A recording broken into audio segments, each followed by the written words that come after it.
with a heavy heart, but with boundless optimism for the long-term future of our nation,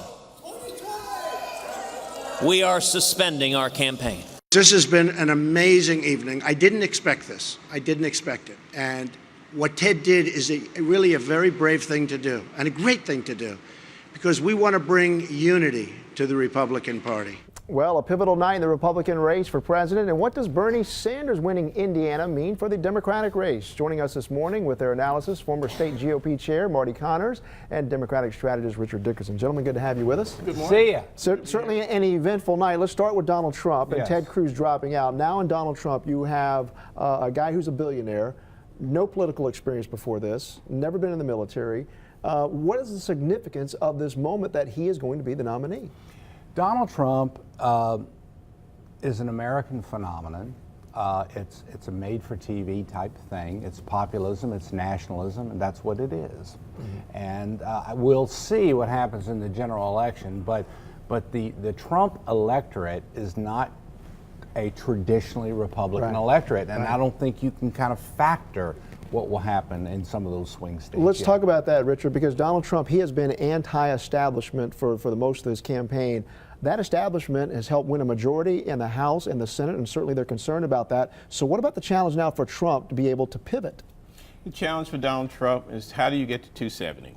How does Donald Trump get to 270 electoral votes? And as the electoral map is constructed this morning, he has about 164 votes, and Hillary Clinton has 206 votes. And how does he win? Does he win Michigan? Does he win Pennsylvania? Does he win Ohio?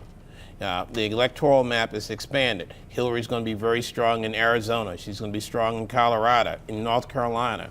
That's the challenge. How do you get to 270? It is the challenge now. But now Cruz had a slight edge in evangelical votes there in Indiana, just a slight edge there.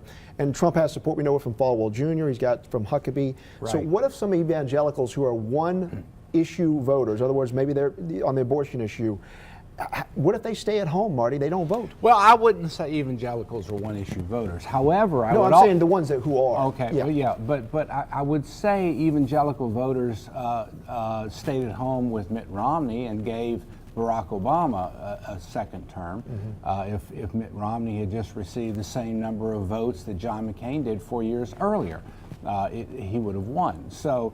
But it really is, as said, it really comes down to those 10 swing states. Let's look at Ohio, let's look at Virginia, let's look at Nevada, and let's see what happens from there. All right, now on the Democratic side, and we'll jump back to the general election in a minute, Bernie Sanders wins Indiana over Hillary Clinton, doesn't really gain in the delegate count there. Never. But he is still banking on a contested convention. Can he pull it off? No. It's over.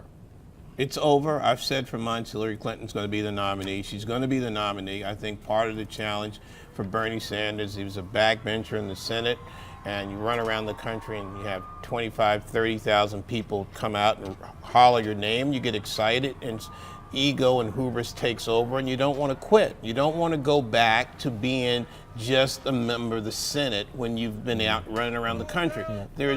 It does not happen. There's something to do there. Okay, so let's move ahead then to the general election. We just had a newest poll, Hillary beating Donald Trump in the national polls. If the general election were handled today and held today, but we know a lot can change between now and the fall. Sure. All right, we know that. So who has the best chance to expand in the voter base?